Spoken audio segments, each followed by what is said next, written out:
Oh, hello, alarm 3274-6932. You can stop now. I'm up. Ugh.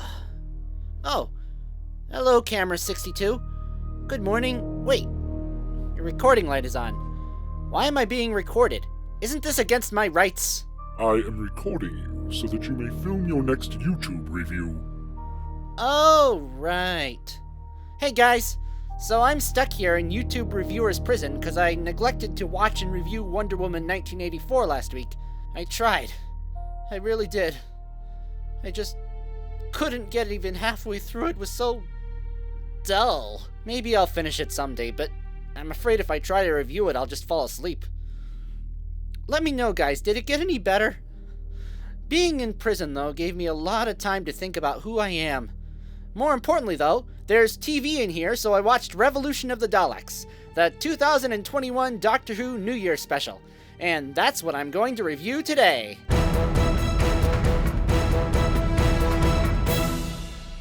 Revolution of the Daleks. What can I say? I really enjoyed it.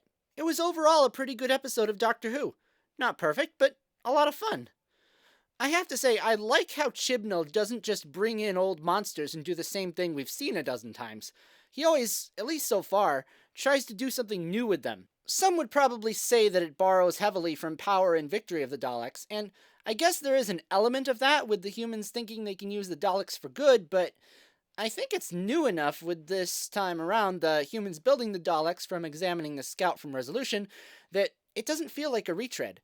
It feels more new and fresh. Of course, the plot isn't perfect. There are a few minor quibbles I had, like, why would anyone think to clone strange DNA you randomly find in a death machine? As much as I got some 80s Dalek vibes from the battle, I do wish there had been a little more Dalek versus Dalek action. The drone Daleks were destroyed a bit too easily, in my opinion, but I guess they had to wrap things up quickly.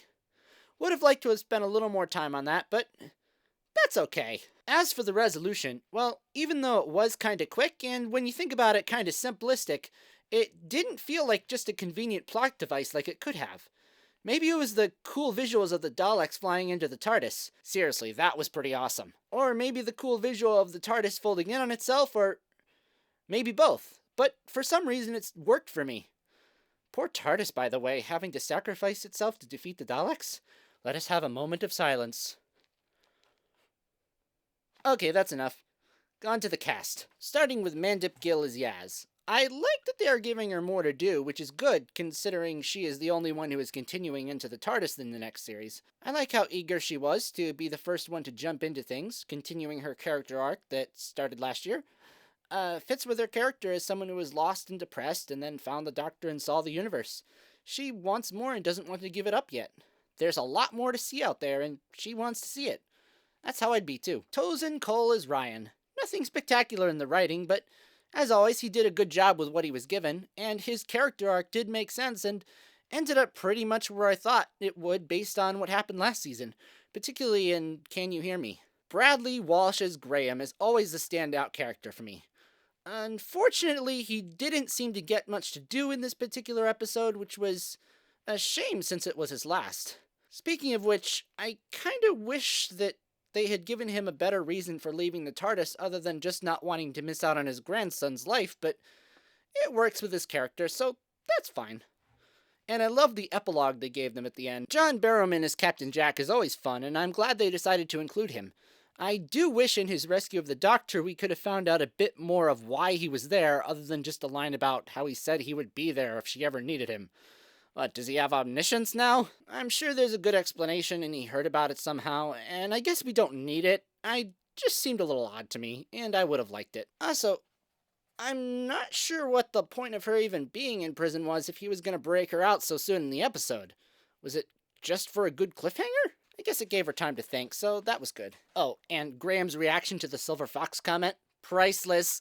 One of the best parts of the episode. Oh, and one more thing about Jack. He went off to see Gwen Cooper. I wonder if that was the scene that was filmed in 2020 and inserted because they're planning a Torchwood reboot, maybe? I don't know. Kind of neutral on that, as I'm just never a huge fan of Torchwood, but I guess it'd be interesting if that was the case. Now on to Chris Noth, returning as Jack Robertson.